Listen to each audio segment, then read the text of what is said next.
satu UMKM yang ada di Kota Jember. Oke, sebelumnya kenalin, saya Denis Eka Irawati dengan 2008130301046. Nah, karena saya tidak sendiri, kenalin juga nih teman-teman saya. Dan saya Marcella Zalianti dengan NIM 2008-1030-1153. Dan saya Bagus Aditya Kasati dengan NIM 2008-1030-1180. Assalamualaikum warahmatullahi wabarakatuh. Di sini saya akan membahas mengenai profil perusahaan dari Yuyun Sandal. Yuyun Sandal merupakan UMKM yang beralamatkan di Ambulu, lebih tepatnya pada Jalan Mahameru nomor 2, Kecamatan Ambulu, Kabupaten Jember, Jawa Timur dengan kode pos 68172. Nah, pemilik dari UMKM ini merupakan seorang ibu rumah tangga dengan lulusan SMA swasta yang ada di Kecamatan Ambulu. Dan Yuyun Sandal ini mulai beroperasi dari tahun 2008 hingga saat ini. Lalu apa sih visi dan misi perusahaan dari Yuyun Sandal ini? Adapun misinya itu menjadi perusahaan berkelas dan profesional di dalam bidang industri, serta menciptakan nilai terhadap karyawan dan perusahaan. Dalam hal ini, tidak hanya dari sisi pemilik bisnis semata, akan tetapi diperluas dalam kelompok yang lebih luas. Nah, untuk misinya, yang pertama, meningkatkan kepuasan pelanggan dengan kualitas layanan yang terbaik. Yang kedua, mengantisipasi kecenderungan pasar dan kebutuhan pelanggan. Yang ketiga, mengembangkan sumber daya manusia dengan memberikan penghargaan atas prestasi kerja. Yang keempat, berusaha meningkatkan kemampuan laba perusahaan. Yang kelima, menetapkan tata kelola perusahaan yang baik.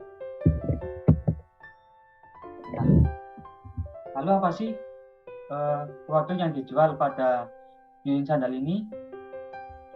Produk yang dijual dalam Yuyun Sandal ini pada awalnya hanya berupa minyak tanah dan gas LPG. Akan tetapi pada saat itu minyak tanah dan gas LPG ini sering terjadi kelangkaan, hingga pada akhirnya si pemilik UMKM ini memutuskan untuk berpindah usaha, yaitu di bidang industri berupa sandal, sepatu, dan tas. Karena keuntungan yang berjualan sandal, sepatu, dan tas ini, keuntungannya lebih menyajikan daripada berjualan minyak tanah dan gas LPG. Adapun struktur organisasi dari Yuyun Sandal, yang pertama itu ada pemilik usaha yang bernama Yuyun Lestari. Lalu yang kedua ada kasir yang bernama Ellen Puji, serta ada dua karyawan, yang pertama bernama Andini Sanusi dan yang kedua bernama Ian Garin. Lalu untuk laporan keuangannya, dalam mencatat laporan keuangan Yuyun Sandal, kelompok kami akan menggunakan aplikasi Accurate dan Zahir. Baik teman-teman, di sini saya akan menjelaskan bagaimana proses membuat laporan keuangan pada Zahir. Nah, untuk membuat laporan keuangan yang baru, kita klik saja membuat data baru. Nah, nanti akan muncul tampilan seperti ini. Kita mengisi nama perusahaan, alamat perusahaan, negara, kota, kode pos, dan lain sebagainya. Oke, teman-teman, selanjutnya nanti akan muncul tampilan seperti ini. Ada data nama alamat, data proyek, data departemen, data produk, data rekening, dan lain sebagainya. Yang pertama yang harus kita lakukan adalah membuat data customer dan vendor. Nah, di sini bisa diklik data nama alamat.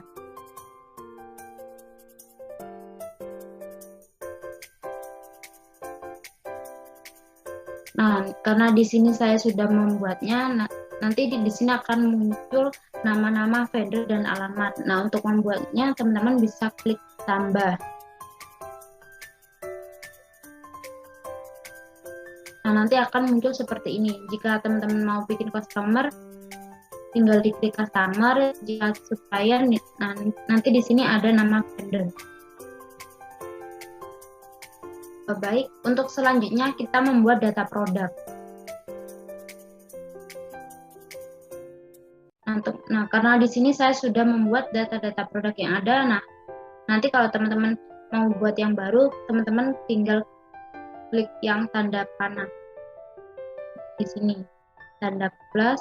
Nah, kemudian teman-teman tinggal isi kode barang, deskripsi, kemudian diisi juga harga jual satuan.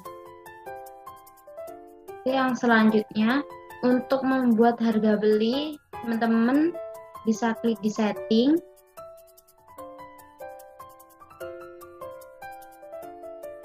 Nah, di sini ada saldo awal, kemudian cari saldo awal persediaan.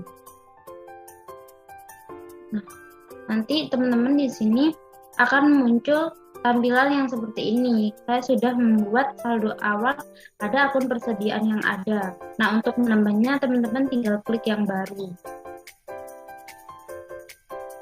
Nah, setelah itu akan muncul seperti ini. Teman-teman tinggal memilih kode barang, kemudian memasukkan stok awal dan harga pokok satuan. Harga pokok satuan ini harga beli barang teman-teman. Selanjutnya, setelah kita memasukkan saldo pada persediaan barang dagang, langsung saja kita membuat transaksi atau memasukkan transaksi.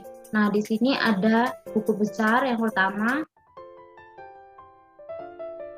Nah, untuk memasukkan transaksinya, di sini ada transaksi jurnal umum. Misal ada pembelian perlengkapan, kemudian membayar beban-beban, bisa dimasukkan di transaksi jurnal umum. Nah, seperti ini. Oke, selanjutnya yaitu bagaimana masukkan transaksi penjualan. Nah, di sini diklik saja di penjualan ya teman-teman. Kemudian di sini ada invoice penjualan. Nah, untuk melakukan transaksinya, mencatat transaksinya, teman-teman klik invoice penjualan. Nah, setelah itu tampilannya akan seperti ini. Nah, untuk memasukkannya, teman-teman tinggal klik yang baru. Selanjutnya adalah pembelian. Nah, pembelian ini untuk mencatat transaksi pembelian barang dagang. Nah, untuk mencatatnya, teman-teman bisa mengklik penerimaan barang. Nah, kemudian muncul seperti ini. Nah, untuk melakukan transaksi baru atau mencatat transaksi baru, teman-teman bisa klik yang baru. Selanjutnya di sini ada kas dan bank. Setelah teman-teman memasukkan seluruh transaksi yang ada, teman-teman bisa melakukan rekonsiliasi bank.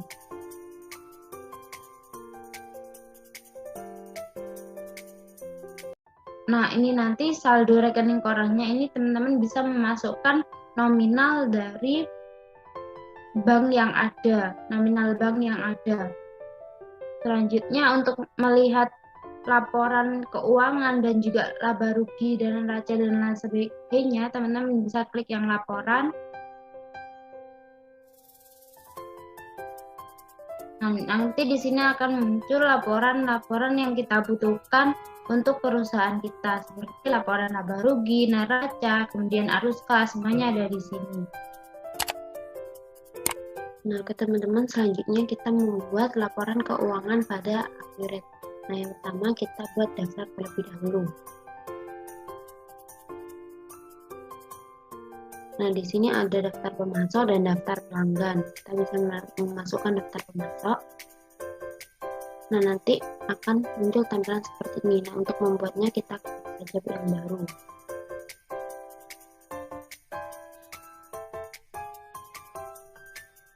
Nah, untuk yang selanjutnya kita membuat daftar pelanggan. Nah, untuk membuat daftar pelanggan, sama saja kita klik baru. Nanti akan muncul tampilan seperti ini. Nah, kemudian kita memasukkan daftar persediaan. Nah, untuk memasukkan sebuah daftar persediaan, teman-teman bisa klik barang dan jasa. Nah, nanti akan muncul tampilan seperti ini. Jika ingin membuat yang baru, klik saja yang baru. Nah, untuk yang selanjutnya yaitu membuat daftar Nah, selanjutnya kita melakukan transaksi pembelian. Nah, untuk melakukan transaksi pembelian, kita klik faktur pembelian. Nah, nanti akan muncul tampilan seperti ini. Teman-teman tinggal milih vendor, kemudian mengganti tanggal, dan baru mengisi yang namanya barang-barang yang akan kita beli. Oke, yang selanjutnya kita melakukan penjualan. Nah, untuk melakukan penjualan, transaksi penjualan, teman-teman bisa klik faktur penjualan. Nah, kemudian akan muncul tampilan seperti ini. Kita klik nama pelanggan yang membeli, kemudian kita mengganti tanggal juga, lalu kita memilih barang apa saja yang akan kita jual. Oke, selanjutnya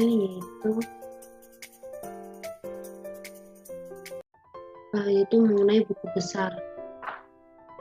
Nah, di sini ada di jurnal umum. Nah, ini untuk mencatat seperti kita membeli perlengkapan, kemudian kita membayar beban-beban dan lain sebagainya yang berkaitan dengan jurnal umum.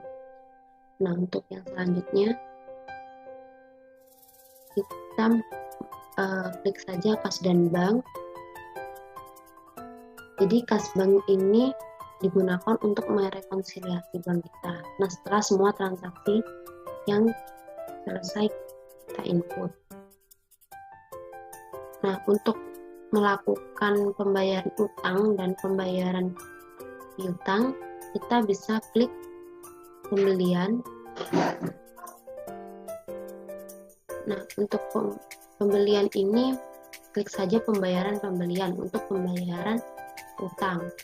Nah, kemudian untuk pembayaran utang, kita klik saja penerimaan. Nah, di sini ada penerimaan penjualan. Nah, nanti akan muncul seperti ini. Oke, setelah semua transaksi sudah selesai, kita ingin melihat laporannya, klik saja di laporan. Nah, di daftar laporan. Nah, nanti akan muncul semua informasi yang akan kita butuhkan seperti neraca, laporan laba rugi, kemudian arus kas, dan lain sebagainya. Baik, untuk yang selanjutnya mengenai laporan laba rugi dari UMKM Yayu Sandal pada aplikasi Zahir. Dapat diketahui pada bulan Mei tahun 2022, total pendapatan usaha yang diperoleh sebesar 37.930.000. Kemudian total beban atas pendapatan sebesar 18.435.000. Hingga pada laba kotornya diperoleh sebesar 19.495.000. Kemudian beralih kepada total beban operasional, di mana didapat sebesar 2.500.000 sehingga laba operasinya diperoleh 16.995.000 yang diperoleh dari laba rugi dikurangi dengan total beban operasional. Nah, beralih pada laporan neraca pada UMKM Yayu Sandal, dapat diketahui bahwasanya pada bagian harta total kasnya sebesar 31.300.000. Kemudian banknya sebesar 3.120.000 dan piutang usahanya sebesar minus 12.100.000. Kemudian pada total persediaan barang diperoleh sebesar minus 3.925.000 dan pada harta lainnya diketahui perlengkapan sebesar 200 dan proyek sebesar 500 hingga total keseluruhan sebesar 700.000. Jadi dapat diketahui pada total harta sebesar 19.095.000.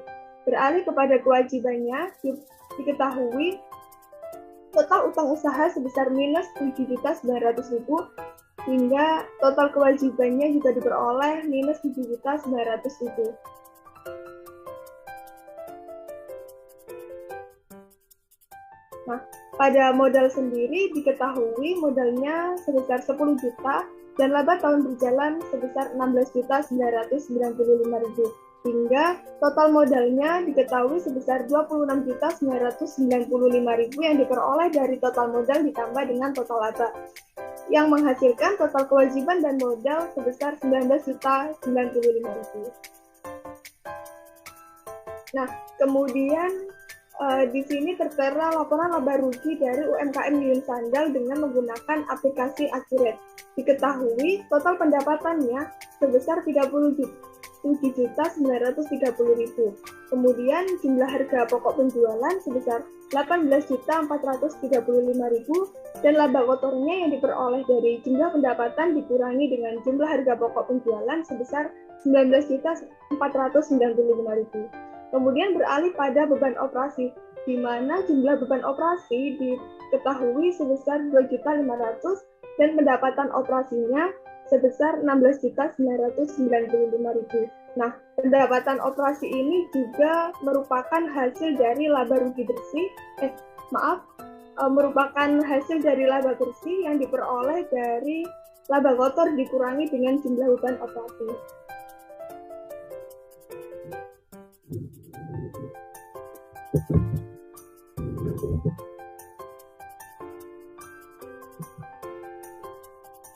Nah, kemudian beralih pada laporan neraca pada UMKM Yuyun Sandal menggunakan aplikasi Accurate, diketahui bahwasannya jumlah kas dan bank sebesar 48.930, di mana masing-masing kas besar sebesar 6.800.000 dan banknya sebesar 42.130.000. Kemudian jumlah piutang dagang diketahui 700.000 dan jumlah persediaannya diketahui sebesar 2.215.000.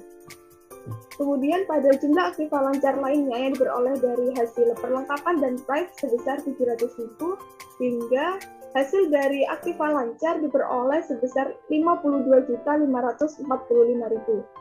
Nah, jumlah aktiva lancar ini juga merupakan jumlah keseluruhan aktiva yang diperoleh dari aktiva tetap dan juga aktiva lancar. Beralih pada kewajiban dan ekuitas. Diketahui bahwasannya pada jumlah hutang dagang diperoleh nilai sebesar 19.210.000 dan pada ekuitasnya diperoleh sebesar 33.335.000 hingga menghasilkan nilai kewajiban dan ekuitas sebesar 52.545.000. Halo teman-teman, nah ini merupakan salah satu video dokumentasi dari kelompok 4 waktu melakukan kunjungan terhadap usaha dagang Yuyun Sandal. Nah, di sini kita dapat melihat barang-barang apa saja yang dijual oleh usaha dagang Yuyun Sandal. Nah, ternyata banyak sekali jenisnya barang yang dijual. Nah, seperti tas, sandal, dan sepatu dengan harga yang sangat terjangkau. Nah, selanjutnya kita melakukan wawancara terhadap pemilik usaha dagang Yuyun Sandal. Nah, di sini kita disambut dengan sangat ramah oleh pemilik usaha dagang Yuyun Sandal. Pas minyak tanah kan dihapus subsidinya sama pemerintah. Akhirnya beralih ke kita. Oke teman-teman, mungkin itu saja video dari kami and thanks for watching.